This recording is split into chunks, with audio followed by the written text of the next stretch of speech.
Hi, everyone. Welcome back to Think and Speak English. I'm Julia, and I'm so happy to be here with you today.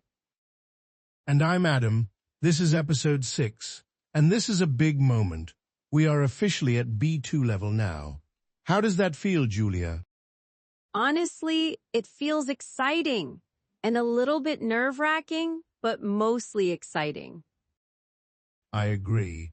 And I think our listeners probably feel the same way. If you've been with us from the beginning, you've already done so much work. You've talked about daily life, feelings, small talk, storytelling, expressing opinions, and now we're taking the next step. That's right. And today's topic is something that comes up every single day in real life. Polite disagreement. How to say, I don't agree with you without starting a fight, without sounding rude, without making things awkward. Which is honestly one of the hardest things to do in any language, not just English. Oh, absolutely. I mean, even in my first language, disagreeing politely is something I had to learn. It doesn't come naturally to everyone. Right? And in English specifically, there's a particular way people tend to handle disagreement. There's a kind of rhythm to it, and once you understand that rhythm, everything gets a lot easier. So that's what we're going to explore today. The rhythm of polite disagreement in English. How it sounds, how it feels, and how you can use it in your own conversations. But before we get into all of that, let's just warm up a little. Can we just talk for a bit? Of course, that's my favorite part. Okay? So I want to start with something small, something from everyday life. Julia, do you prefer mornings or evenings? Oh, evenings without question. I'm a night person. I do my best thinking after 9 o'clock at night. Really? See? I completely disagree with that. Ha! Of course you do. No, I mean, mornings are just, there's something about the quiet of the morning. Before the world gets loud, before your phone starts buzzing. I feel like I can think clearly in the morning. Okay, I see what you mean. I really do. But for me, that quiet feeling comes at night. When everyone else is asleep, that's when I feel most focused. Interesting. So we both like quiet. We just like it at different times of day. Exactly. And that's already a really nice example of disagreement, actually. We have different opinions, but we're not arguing, we're just sharing. Right? And notice what Julia did just there. She said, I see what you mean. She didn't just say, no, you're wrong. I prefer evenings. She acknowledged what I said first. And that's such an important move in English conversation, especially when you disagree. You almost never want to go straight to the disagreement. You want to show that you heard the other person first. It's like a little bridge. You build a bridge before you walk across it. Oh, I like that. A bridge. Yes. And sometimes that bridge is just one sentence. I see what you mean, or that makes sense, or even just, interesting. And then you share your view. Let's do another one. Something a bit more every day. Julia, what do you think about working from home? Is it better than working in an office? That's a good one. I think working from home has a lot of advantages. No commute, more flexibility. You can make your own coffee exactly the way you like it. Okay, but here's where I might push back a little. I think working from home can get really lonely, especially if you live alone. There's something about being around other people, even just in the background, that helps me feel motivated. I'm not sure I fully agree with that. I mean, I understand the loneliness point. That's real. But I think you can build connection in other ways. Video calls, online chats, going to a cafe to work sometimes. That's a fair point, actually. You're right that there are ways to work around the loneliness. I hadn't thought about it quite like that. And see, that's another thing that happens in good disagreements. Sometimes you update your opinion a little, Not completely, but you let the other person's point in. That's such a mature way to disagree. Not trying to win, just trying to understand. Exactly. And in English, that kind of openness is really valued. When you say that's a fair point, or I hadn't thought about it like that, people respect you for it. It shows confidence, actually, not weakness. Which brings us to something I want to talk about. Because I think a lot of learners feel that if they agree even a little with someone they were disagreeing with, they've somehow lost, or they look uncertain. Yes. And I think that's a really common fear, especially in cultures where disagreement is seen as a competition, where someone has to be right and someone has to be wrong. But in a lot of English-speaking contexts, especially in professional settings, disagreement is more like a negotiation. You're not trying to defeat the other person, you're trying to find the best answer together. That's a really important point, and it explains a lot about why English speakers soften their disagreements so much. It's not because they're weak or unsure, it's because they're treating the conversation as collaborative, not competitive. Can you say a bit more about that? Because I think that idea, collaborative disagreement, that's actually quite a cultural concept. Sure. So in some cultures, when you disagree with someone, you just say it directly, no, that's wrong. And that's completely acceptable. That's just honesty. No offense meant, none taken. Right? Directness is respected. But in many English-speaking environments, especially in, let's say, British or North American professional culture, that level of directness can feel aggressive, even if you don't mean it that way. The message lands differently. So it's not about the words themselves, it's about how the words land on the other person. Exactly. And that's something that's very hard to learn from a textbook because you need to feel it, you need to experience the conversation to understand it. Which is exactly why we're doing this today. We're going to give you lots of examples, lots of real conversation moments, so you can start to feel that rhythm. And we want to say this clearly. Disagreeing politely is not the same as being fake or being dishonest or saying things you don't mean. That's so important. Polite disagreement is still real disagreement. You're still saying, I have a different view. You're just choosing how you say it. Right? It's about choosing your words carefully. And that is a skill, a real learnable skill. Okay, let's actually start looking at some specific language, and I want to do this through conversation, not as a list. So Julia, let's just talk. Let's imagine we're two colleagues, we're in a meeting, and someone just suggested an idea that I don't really agree with. Okay, go ahead. So, I think we should launch the new product in January, get ahead of the competition. I'm not sure I agree with that. January feels a bit rushed to me. We haven't finished testing yet. I hear you, but I think we can finish the testing in time. The team is working really hard. I understand that, and I really appreciate the team's effort, but I'd feel more comfortable if we gave ourselves a little more time, maybe February or even March. Okay, that's fair. Let me think about that. So what I heard Julia say, there was a whole sequence of polite disagreement. Let's slow it down a little. Sure. So the first thing I said was, I'm not sure I agree with that. Notice I didn't say, that's a bad idea. I said, I'm not sure I agree. That's softer. It invites more conversation. And then she gave a reason. January feels a bit rushed. She explained why she felt that way. Right? Because just saying I disagree without a reason can feel a bit confrontational, but I disagree because that gives the other person something to work with. And then I pushed back a little. I said, I hear you, and notice that phrase, I hear you. That's an acknowledgement. It says, I listen to you, and then the but introduces the other side. And then I came back with, I understand that before giving my alternative suggestion. So there's this constant gentle movement, acknowledge, explain, acknowledge again, suggest. It's almost like a dance, isn't it? It really is, and the more you practice it, the more natural it starts to feel.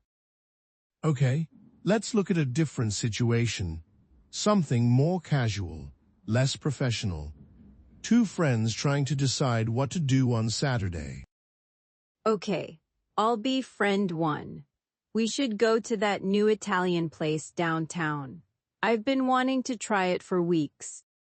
Oh, actually, I was kind of hoping we could do something outdoors, like a walk in the park or something. The weather's supposed to be nice.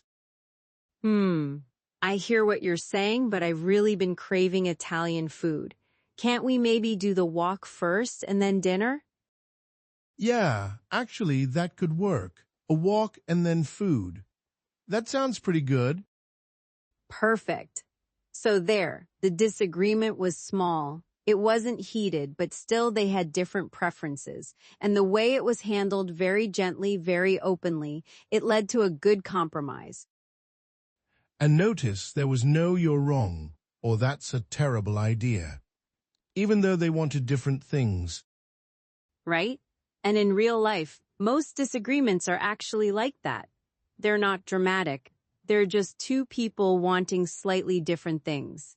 And the goal is just to find a way forward together. I think that's a really calming thing to remember, actually. Most disagreements are not a big deal. Most of the time, you can find a middle ground. Agreed. And when you go into a disagreement with that mindset, it just goes better. If you're not treating it like a battle, the other person doesn't either. Let's talk about something that I think a lot of learners find particularly stressful. Disagreeing with someone who is more senior than you, like your boss, or a professor, or an older family member. Oh yes, that's a very real challenge because there's not just the social pressure of disagreeing, there's also the power dynamic, and that makes everything feel a lot more intense.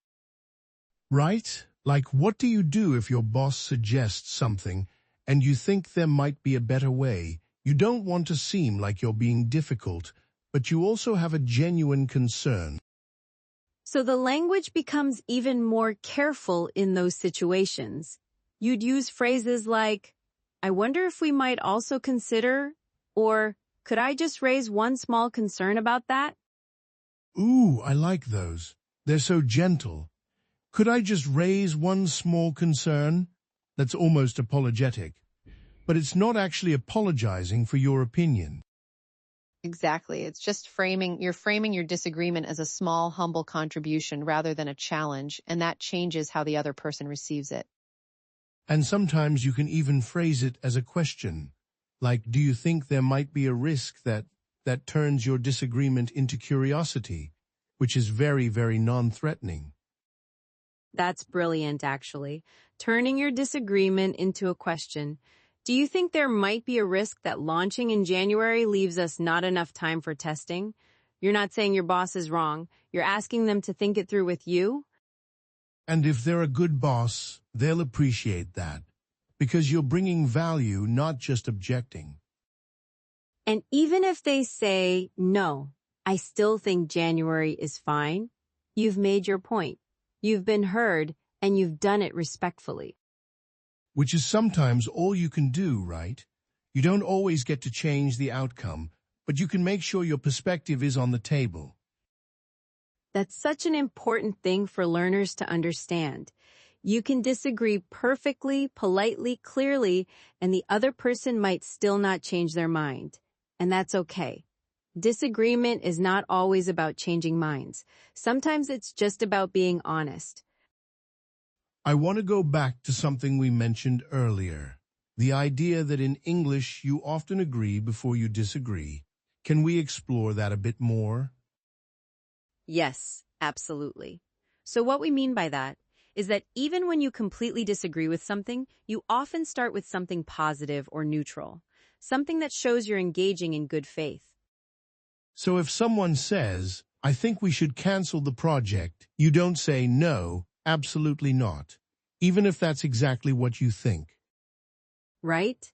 Instead, you might say something like, I can see why you'd feel that way, given how things have been going. But I'd really like to explore whether there's a way to save it before we make that decision. So you acknowledged their concern, you validated it, and then you offered an alternative. And the key word there is but. In English, but is really, really powerful. It signals a turn, a gentle reversal. I understand where you're coming from, but... And it's interesting because sometimes people say you should replace but with and, as in, I understand where you're coming from, and I also think we should consider, because and feels softer than but. That's true. And that's a really advanced technique, actually, using and instead of but to introduce a different view, because but can feel like a negation of everything that came before it, and feels more additive. So instead of I liked your idea, but I think there are some problems, you might say, I liked your idea, and I'm also wondering about a few potential challenges. Exactly. It's almost like you're not crossing out their idea, you're building on it, even when you're actually going in a different direction. That is such a subtle but powerful shift, and it's very, very natural in professional English. Let's do another role play. This time something a bit more emotionally charged. Let's say two friends are talking and one of them gives advice that the other one doesn't want to follow. Okay, I'll be the one giving the advice. So I really think you should talk to your manager about the situation. Just be direct. Tell them exactly how you feel. I appreciate you saying that. I really do. But I'm not sure that's the right move for me right now. Why not? You've been stressed about this for weeks. You need to do something. I know, and I'm working on it. I just think I need to approach it differently. Maybe not so directly. I'm just trying to help. I've been in a similar situation and being direct worked for me. I know, and I'm really glad it worked for you. But I think our situations are a little different. My manager responds better to a more gradual approach, I think. Okay. Yeah, that makes sense, actually. You know your situation better than I do. Thank you for understanding. I really do value your advice. So let's just notice what happened there. The disagreement was real. One person said, do this. The other person said, I don't think I will. But at no point did it become an argument. And what made that possible was the constant acknowledgement.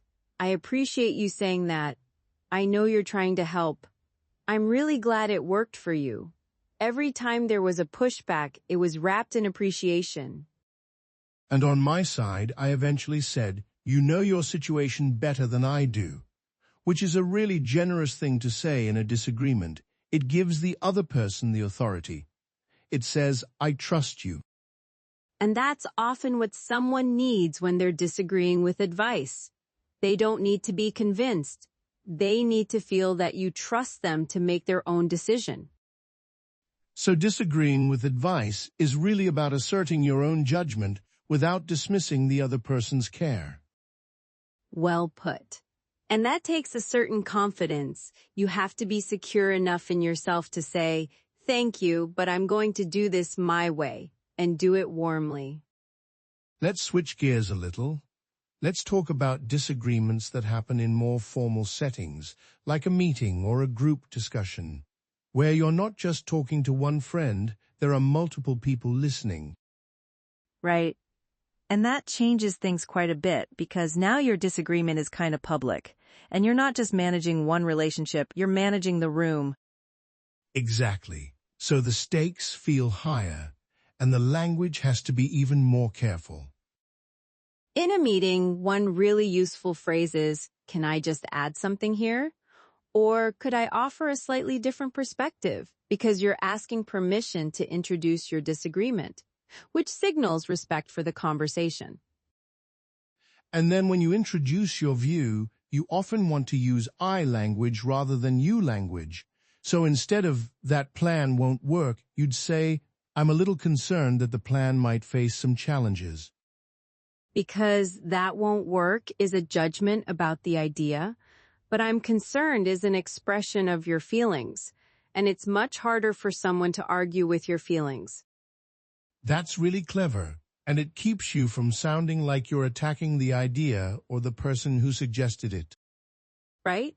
And in meetings, people are often also a little bit territorial about their ideas. So being gentle with how you approach someone's suggestion, that's not just politeness, it's strategy. Ha! I like that. Politeness as strategy. Well, it is. In professional life, how you communicate matters as much as what you communicate, sometimes more. Okay, let's also talk about what to do when you're not sure, when you kind of disagree but you're not entirely confident in your position. Oh, this is a really important one because a lot of learners feel like they can only disagree if they're 100% sure they're right, and that's just not true. Right? You're allowed to have a tentative disagreement. I'm not sure this is right, but something feels off to me kind of disagreement.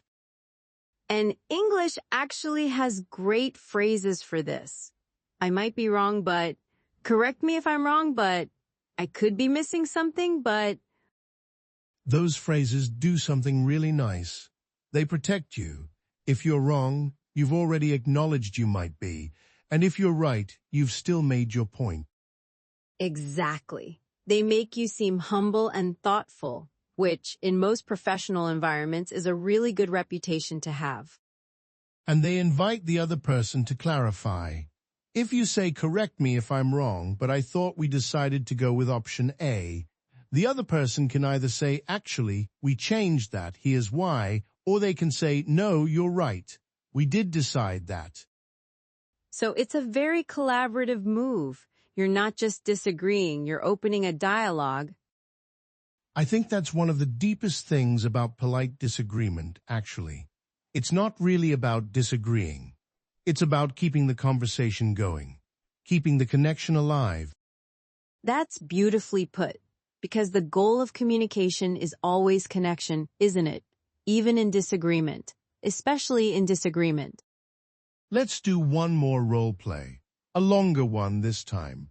Let's imagine a situation where two colleagues are disagreeing about a work decision, and over the course of the conversation, they actually move toward understanding each other. Not full agreement, necessarily, but real understanding. I love that. Let's do it. I'll start. Okay, so about the client presentation next week, I think we should keep it short. 30 minutes max. Clients are busy. They don't want to sit through a long presentation. I hear what you're saying, but I'm not sure 30 minutes is enough. We have a lot of complex information to communicate. I'd feel more comfortable with 45. I understand the concern, but in my experience, when presentations go long, clients start to lose focus, and then you lose them. That's a fair point. I've seen that happen too, but I'm wondering if the issue is the length itself, or more about how the information is structured. Like maybe if we made it more interactive, clients would stay engaged even for 45 minutes. Okay, that's actually an interesting angle. So you're saying the length isn't necessarily the problem, it's the format. Right. What if we built in some pauses for questions? Or a quick discussion moment halfway through that might keep the energy up? I'm warming up to that idea, but I still think we should be realistic about time. 45 minutes with interaction. That might actually run closer to an hour by the time people ask questions. That's a good point. I hadn't thought about the questions running over. Okay, so maybe 35 minutes with 2 planned interaction points. That gives us enough time to cover the key content, and the interaction keeps the energy up. You know, I think I could get behind that. 35 minutes with interaction built in. That sounds like a reasonable compromise. Great. I'm glad we talked through it. Me too. I think the presentation will be better for it. Okay, So let's just notice what happened in that conversation.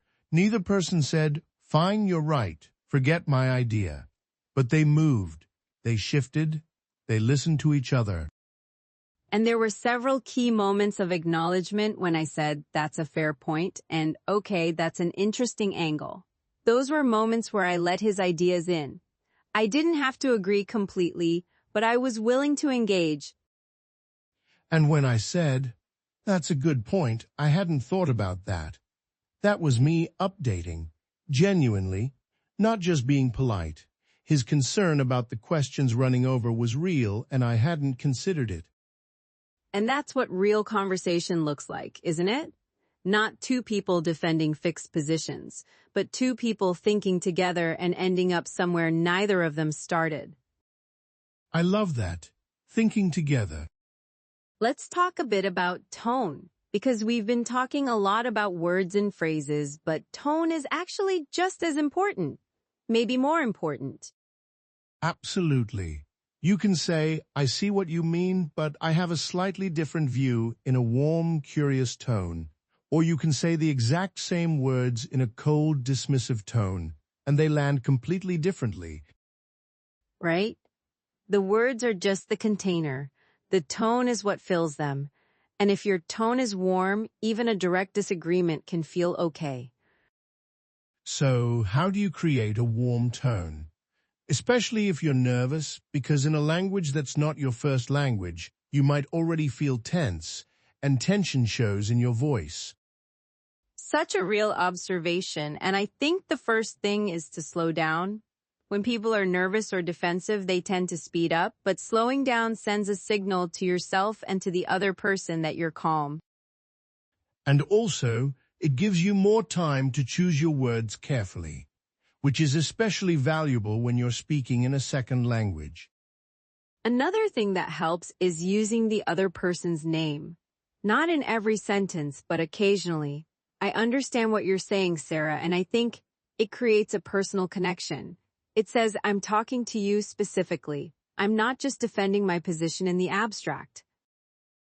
And it's also about posture, if you're in person, or presence if you're on a video call, leaning slightly forward, making eye contact, nodding when the other person speaks. All of these things communicate that you are genuinely engaged and not just waiting for your turn to talk. Which brings us to something that's often overlooked. Listening. The quality of your listening affects the quality of your disagreement. Can you say more about that? Sure. So if you're really listening to the other person, you're picking up on what they actually care about, and that lets you disagree in a way that addresses what matters to them, not just what matters to you. So in that presentation example, when I really listened to what Julia was concerned about, I realized it wasn't just about the clock, it was about losing the client's attention. And once I understood that, I could respond to the real concern. Right. Instead of just arguing for more time, you address the underlying worry. What if we make it interactive? What if they stay engaged? That's a much more useful response than just saying, "No, we need 45 minutes. Because it shows you understood the concern, and then you try to solve it. And that's the heart of polite disagreement, I think. It's not really about the words. It's about genuinely caring about the other person's perspective and letting that care show in how you respond. I think we should also address something. What happens when someone is not responding well to polite disagreement? What if the other person is being quite forceful or even dismissive? Yes, because we've been talking a lot about ideal conversations, but real life isn't always ideal. Right? Sometimes you disagree politely, and the other person just gets louder or more insistent. And then what do you do? I think the most important thing is to stay calm yourself. And that's hard. Because when someone raises their voice or gets dismissive, your natural instinct is to either back down completely or match their energy. Right? Fight or flight. Exactly. But there's a third option. Staying grounded. Repeating your point calmly. Not getting drawn into the emotion. And you can use phrases like, I hear that you feel strongly about this, which acknowledges their emotion without agreeing with their position. Or, I think we might need to come back to this when we've both had a chance to think about it, which is a graceful way to pause a conversation that's getting heated. That's a really mature move, because sometimes the kindest thing you can do in a disagreement is not push it to a conclusion right now. Right? Step back, let things settle, and come back to it with fresh energy. And sometimes you just have to agree to disagree, which is a perfectly valid outcome. Not every disagreement needs a resolution. And in English, agree to disagree is an accepted phrase. It's not defeat. It's recognition that two people can hold different views, and that's okay. Especially on things like opinions about movies or politics or lifestyle choices, things where there isn't really a right answer. Right. You're not going to convince your friend that your favorite film is better than theirs, and you don't need to. You can enjoy your film and they can enjoy theirs. Okay, let's do one more brief role play. This one's a little bit lighter. Two friends disagreeing about a film. Okay, I'll start. So I watched that new film everyone's been talking about. I thought it was just, okay, kind of overrated, honestly. Oh, really? I loved it. I thought it was genuinely brilliant. The cinematography alone was worth watching for. I can see why people liked the visuals. They were beautiful, but I felt like the story was a bit slow. I kept waiting for something to happen. That's interesting. I actually think that slowness was intentional. It was building atmosphere, creating a mood. I get that. And I appreciate what it was trying to do. It's just not my style. I like things to move a bit faster. That's fair. I think it's one of those films that really depends on what you're in the mood for. If you want action, you're going to be frustrated. But if you're in the right headspace, it's really quite beautiful. Yeah, maybe I just watched it on the wrong night. I was tired and maybe not patient enough. Huh. That might have been the problem. You have to watch that kind of film when you're feeling contemplative. I'll try it again sometime. Give it another chance. And see, that disagreement ended with openness. Neither of us was right or wrong. We just had different experiences of the same film. And by the end, we understood each other better. And nobody got upset. Nobody felt dismissed. The conversation was actually kind of fun. Which goes back to something we said at the beginning. Most disagreements don't have to be difficult. When you approach them with curiosity and warmth, they can actually be really enjoyable conversations. Because you're learning something about the other person. How they see things, what matters to them, what they find beautiful or interesting or frustrating. And that's such a gift, really. Disagreement, when it's done well, is actually a form of intimacy. You're sharing something real about yourself, and so is the other person. I want to come back to something for B2 learners specifically, because we've been talking about all of this quite naturally, and I want to just ground it a little. Good idea. So at B2 level, you already have a solid foundation in English. You can express ideas, you can follow conversations, you can handle most everyday situations. What starts to become possible now is nuance. Right? At B1, you might say, I disagree. At B2, you're starting to be able to say, I see where you're coming from, but I have a slightly different perspective on this. And that's not just a longer sentence. It's a different kind of communication. It's more sophisticated, more emotionally intelligent. And it opens doors in professional settings, in friendships, in any kind of relationship. Being able to disagree well makes you someone people want to talk to.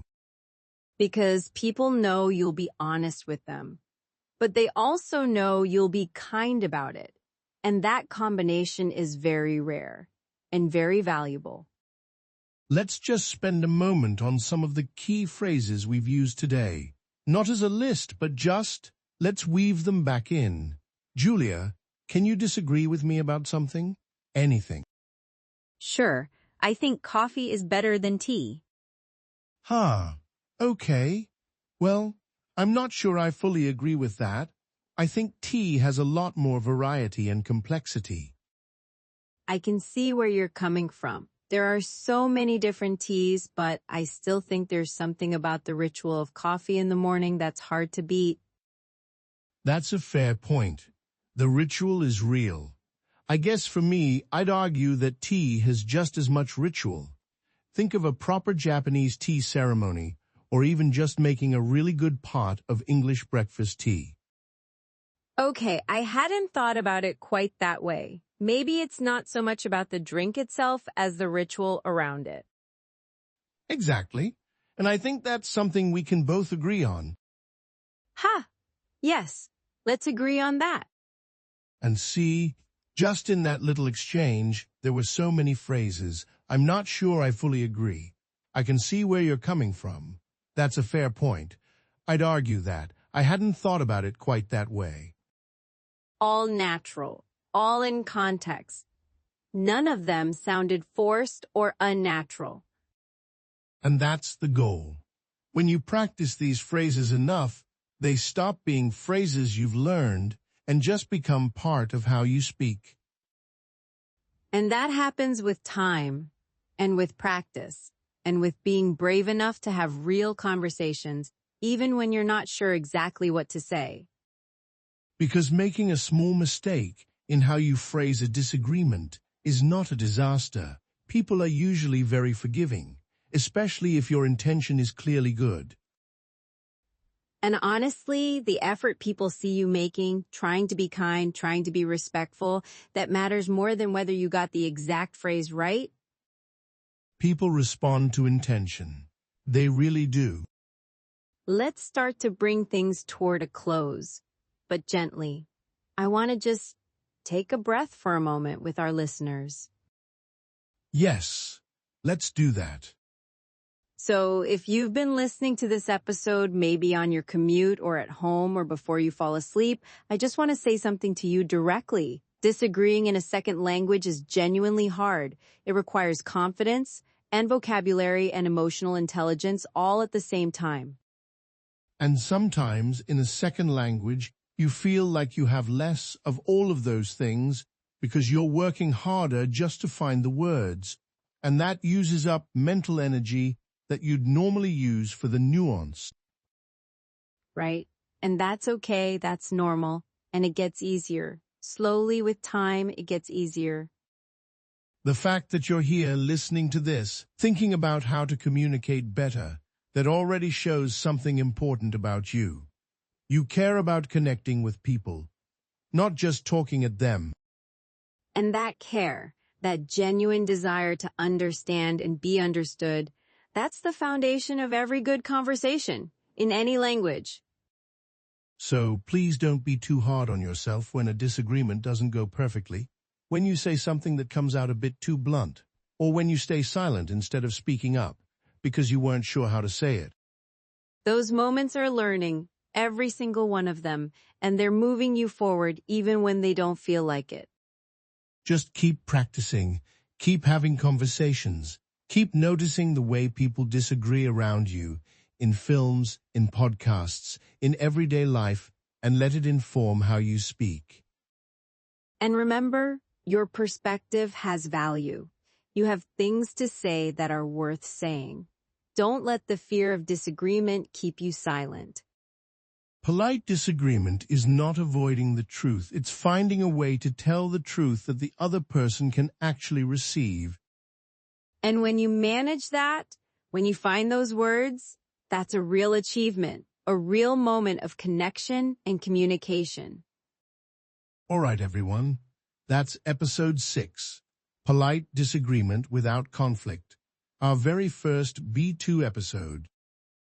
We hope today felt different from the B1 episodes, a little richer, a little more layered, because that's where you are now. In episode 7, We'll be exploring a topic that's closely connected to today, giving and receiving feedback gracefully in English. How to say, I think this could be better without hurting someone's feelings, and how to hear criticism without shutting down. It's such an important skill in professional life, in friendships, in creative work. We can't wait to dig into it with you. Until then, keep thinking, keep speaking, and keep practicing those polite disagreements. We believe in you, truly. This is Think and Speak English, and we'll see you in episode 7. Take care of yourselves, everyone. Goodbye. Bye. See you next time.